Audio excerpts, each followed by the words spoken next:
ফ্যাসিবাদ বিরোধী আন্দোলন করতেছে যে নেতাকে বারবার কারাগারে প্রেরণ করা হয়েছে, যিনি ফ্যাসিবাদের সাথে কোনো আপোষ করেননি, শহীদ রাষ্ট্রপতি জিয়াউর রহমানের আদর্শ, দেশনেত্রী বেগম খালেদা জিয়া এবং তার রহমানের নির্দেশকে কাঁধে নিয়ে বারবার যাকে কারাগারে নিক্ষেপ করা হয়েছে, কারা নির্যাতন ভোগ করতে হয়েছে, এ পর্যায়ে বক্তব্য রাখবেন আজকের অনুষ্ঠানের প্রধান অতিথি বিএনপির সংগ্রামী মহাসচিব বীর মুক্তিযোদ্ধা মির্জা ফখরুল ইসলাম আলমগীর। মির্জা ফখরুল ইসলাম আলমগীর।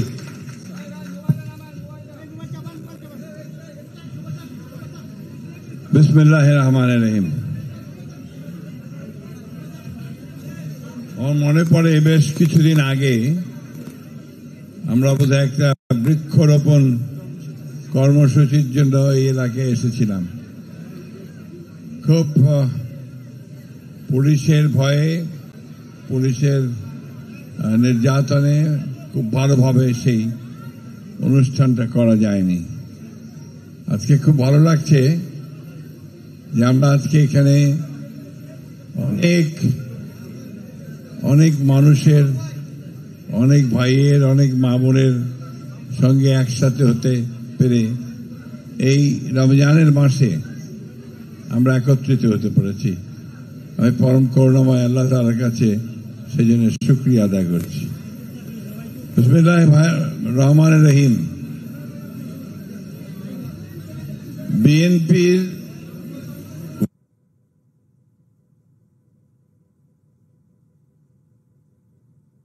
নম্বর ওয়ার্ড আয়োজিত মহানগরের আয়োজনে আজকে এই ঈদের আগে সামগ্রী বিতরণ অনুষ্ঠানের সম্মানিত সভাপতি, আমি যার পুরো নাম বলতে চাই না, তুহিন বলেই জানি, আমার খুব কাছের ছেলে, এই জন্যে তার আমার পরিচয় মূলত কারাগারে। আমরা যারা জেলে থাকি, জেলে থাকলে একটা আন্তরিকতা তৈরি হয়, তো সেই সম্পর্কে তার সঙ্গে একটা অত্যন্ত ঘনিষ্ঠ সম্পর্ক তৈরি হয়েছে। আমাদের মাঝে উপস্থিত আছেন আপনার এই ঢাকা সিটি উত্তরের আরেকজন আপনাদের খুব প্রিয় মানুষ, আমাদের প্রিয় মানুষ, সারা বাংলাদেশেরই সে প্রিয় মানুষ, কারণ সে একজন অত্যন্ত নাম করা একজন ফুটবলার ছিল, যার নেতৃত্বে আমরা হয়েছে আমাদের আমিনুল ইসলাম। এখানে উপস্থিত আছেন আপনাদের আরেকজন অত্যন্ত জনপ্রিয় মানুষ, দীর্ঘদিন যিনি আপনাদের সেবা করেছেন, আপনাদের সঙ্গে থেকেছেন বিভিন্ন পর্যায়ে, আমাদের কাইয়ুম ভাই, যিনি দীর্ঘকাল তাকে দেশের বাইরে থাকতে হয়েছে, তার নামে মিথ্যা হত্যা মামলা দিয়ে তাকে দেশ থেকে বিতাড়িত করা হয়েছে। অবশ্য একটা লাভ হয়েছে, ওই বাইরে থেকে উনি অন্তত পিএইচডিটা করতে পেরেছেন, ডক্টরেটটা আনতে পেরেছেন। আমাদের এস এম জাহাঙ্গীর আছেন, আমাদের আরেকজন ত্যাগী নেতা, দীর্ঘকাল ধরে ছাত্রদল থেকে শুরু করে যারা কাজ করছেন। আমাদের এখানে যারা নেতৃবৃন্দ আছেন সকলের নাম বলতে গেলে অনেক সময় লাগবে, শুধু এটুকু প্রত্যেকেই ত্যাগী, প্রত্যেকেই নিবেদিত প্রাণ, জেলে যায়নি এমন কোন নেতা এখানে নাই। আমার ধারণা যে বাংলাদেশে বিএনপি যারা করেছে তাদের 99% মানুষকে জেলে যেতে হয়েছে, ছেলেদেরকে তাদেরকে নির্যাতন সহ্য করতে হয়েছে, পুলিশ তাদের বাড়িতে ঢুকে তাদেরকে না পেয়ে তাদের মা বাবাকে পর্যন্ত অত্যাচার নির্যাতন করেছে। এবং এটা শুধু ঢাকার ব্যাপার নয়, সারা বাংলাদেশেরই ব্যাপার। 60 লক্ষ মিথ্যা মামলা দিয়েছে, গায়েবী মামলা। আমাদের 20,000 উপরে নেতা কর্মীকে শেখ হাসিনার আওয়ামী লীগের সরকার তারা হত্যা করেছিল, প্রায় 1700 নেতা কর্মীকে গুম করেছিল। এটা শোনা যায় না ভাই, মানে পৃথিবীর গণতান্ত্রিক ইতিহাসে এই ধরনের নজির খুব কম। সেই একটা অবস্থা আমরা পার হয়ে এসেছি। আল্লাহর কাছে হাজারো শুকরিয়া আদায় করি যে আল্লাহ তাআলার অশেষ রহমতে আমার কাছে মনে হয় যে আল্লাহ তাআলার যে অলৌকিক শক্তি, তার মাধ্যমে তিনি হঠাৎ করে একদিন হাসিনাকে যেন গুম করে দিলেন।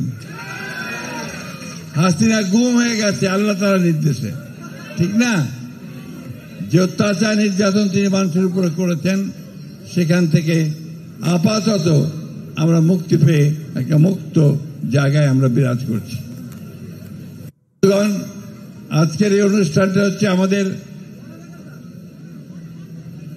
নিম্ন আয়ের মানুষের পাশে দাঁড়ানোর, যারা কষ্ট করে দিন আনেন দিন খান, তাদের পাশে দাঁড়ানোর, ঈদের আনন্দ যেন আমরা ভাগ করে নিতে পারি, সেটা নির্দেশ দিয়েছেন আমাদের দলের ভারপ্রাপ্ত চেয়ারম্যান জনাব তারেক রহমান। আপনারা জানেন যে দেশনেত্রী বেগম খালেদা জিয়া আপনাদের এই এলাকাতেও এসেছেন না? এবং সেই বৃষ্টির মধ্যে এবং বানের মধ্যে বর্ষাকালে নৌকায় করে এসেছেন তিনি এখানে। এসে তিনি মানুষের মধ্যে তিনি খাদ্য বিতরণ করেছেন।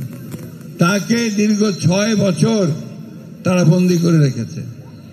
বন্দী করে রেখে তাকে অসুখ বাঁধিয়েছে, যে কারণে তিনি এখন অত্যন্ত অসুস্থ। প্রিয় বন্ধুগণ, আওয়ামী লীগের অত্যাচার নির্যাতনের ইতিহাস যদি আমরা বলতে চাই, সারা দিন সারা রাতে বলেও শেষ করা যাবে না। সুতরাং আমরা মনে করি আল্লাহ তাআলার কাছে শুকরিয়া আদায় করতে চাই যে আল্লাহ তাআলা এই ভয়াবহ যে একটা মনস্টার, বাংলায় বললে যাকে বলা হয় ডাইনি, তার হাত থেকে বাংলাদেশকে মানুষকে আল্লাহ তাআলা রক্ষা করেছেন, রেহাই দিয়েছেন, তাই না? বন্ধুগণ, আজকে একটা নতুন সুযোগ সৃষ্টি হয়েছে।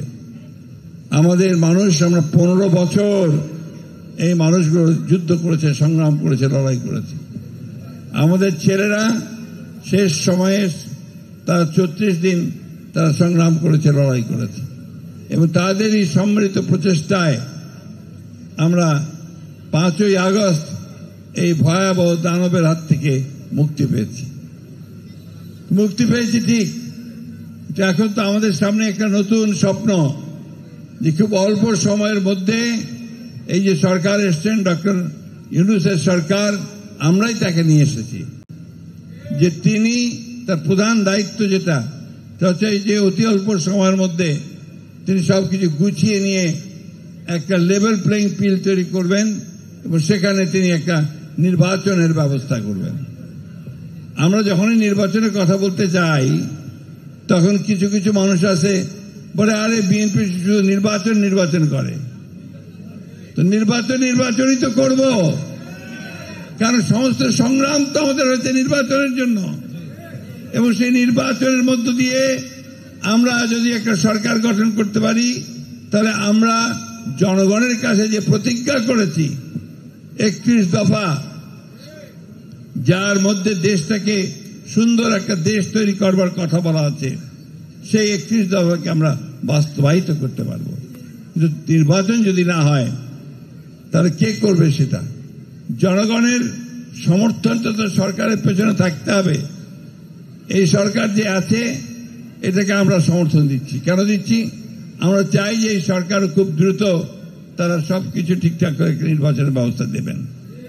তার মানে এই না যে তারা অনির্দিষ্ট কালের জন্য ওই সংস্কার করবেন, আর নির্বাচন হবে না, জনগণ তার প্রতিনিধি পাবে না, জনগণ তার নির্বাচিত প্রতিনিধি দেশ চালাতে পারবে না। এটা কি আপনারা চান? আপনারা ভাইরা বলেন তো, এই যে এখন যদি নির্বাচিত সরকার না হয়, তাহলে কি আপনারা খুশি হবেন? নিশ্চয়ই নির্বাচিত সরকার আপনারা চান, যে সরকার আপনাদের কাছে জবাবদিহি করবে, যে সরকার আপনাদেরকে জবাব দেবে তাদের ভালো মন্দ কাজের জন্য, এবং একটা নির্দিষ্ট সময়ের জন্য তারা নির্বাচিত হবে। আমার দুঃখ হয়, কিছু কিছু মানুষ, তারা আপনাদের যে একটা সোশ্যাল মিডিয়া, সমাজ মাধ্যম, ফেসবুকের মধ্যে, ইউটিউবের মধ্যে তারা বিভিন্ন রকম কথা বলেন, এবং তাদের কেন? তারা জানে যে নির্বাচন যদি হয়, তাহলে বিএনপি বিপুল সংখ্যাগরিষ্ঠতায় নির্বাচিত হবে। সুতরাং এই দেশে একটা বিশৃঙ্খলা সৃষ্টি করা, একটা নৈরাজ্য সৃষ্টি করা, একটা এমন অবস্থা তৈরি করা যাতে করে এখানে নির্বাচন পিছিয়ে যায়। ভাইয়া প্লিজ আপনারা একটু থামেন।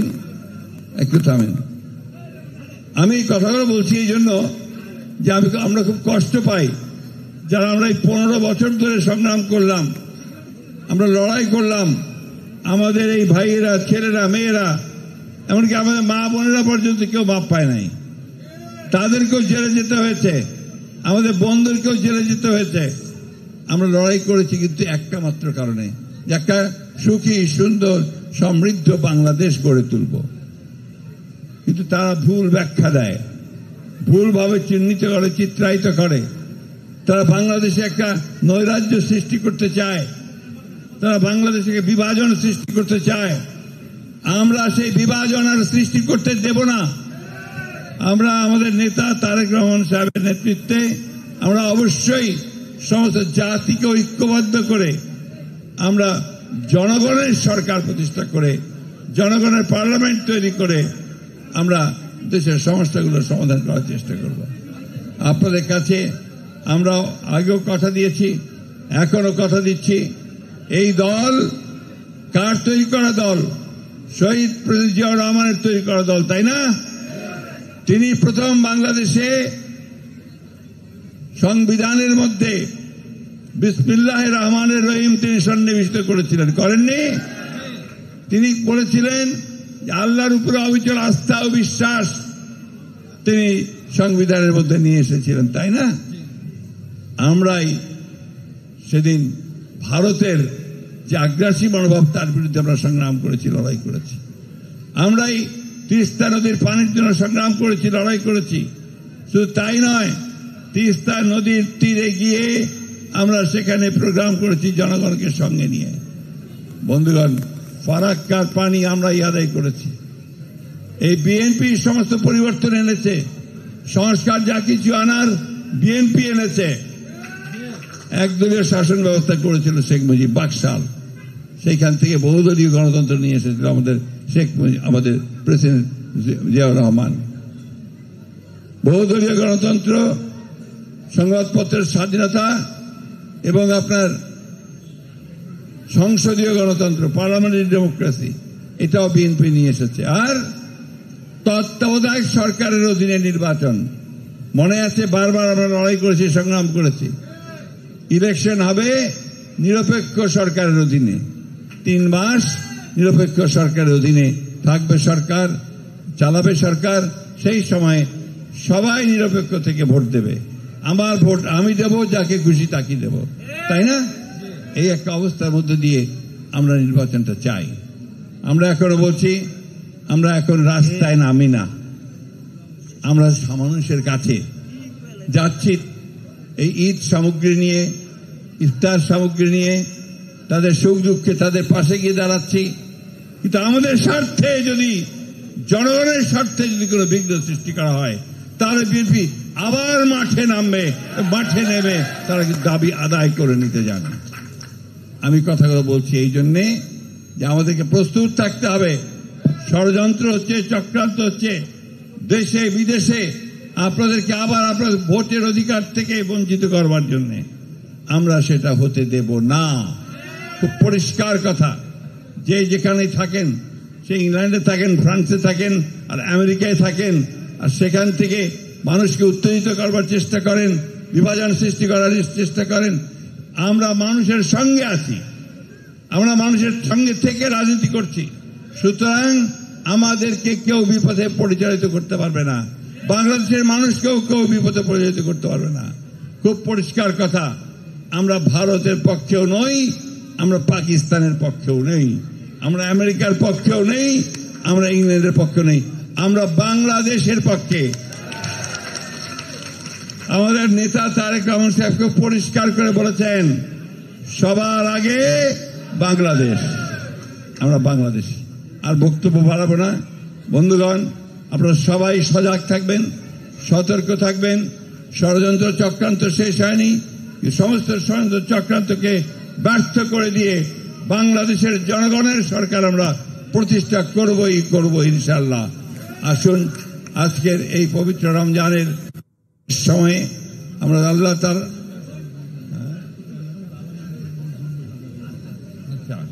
এখানে গুম হয়েছিল একজন আলামিন ছাত্রনেতা, তিনি আছেন। আমরা এই পবিত্র মাসে, সিয়ামের মাসে আমরা আল্লাহ তাআলার কাছে এই দোয়া চাইব যে আল্লাহ তাআলা যেন আমাদেরকে সবর করার, সহ্য করবার শক্তি দেন, আর সেই সঙ্গে আমাদেরকে যেন সঠিক পথে পরিচালিত করেন। দেশে যেন শান্তি শৃঙ্খলা আসে, এই দেশ যেন আবার সুন্দরভাবে শহীদ প্রেসিডেন্ট জিয়া রহমানের যে স্বপ্ন, দেশনেত্রী বেগম খালেদা জিয়ার স্বপ্ন, সেই স্বপ্নকে বাস্তবায়িত করতে আমরা একটা সমৃদ্ধ বাংলাদেশ গড়ে তুলি। আপনারা সবাই ভালো থাকবেন, সুস্থ থাকবেন। সবাই ম্যাডামের জন্য, তারেক সাহেবের জন্য দোয়া করবেন এবং বাংলাদেশের মানুষের জন্য দোয়া করবেন। আসসালামু আলাইকুম। বাংলাদেশ জিন্দাবাদ, বাংলাদেশ জাতীয়তাবাদী দল জিন্দাবাদ। শহীদ জিয়া অমর হোক, দেশনেত্রী বেগম খালেদা জিয়া, তারেক রহমান জিন্দাবাদ, তারেক রহমান জিন্দাবাদ।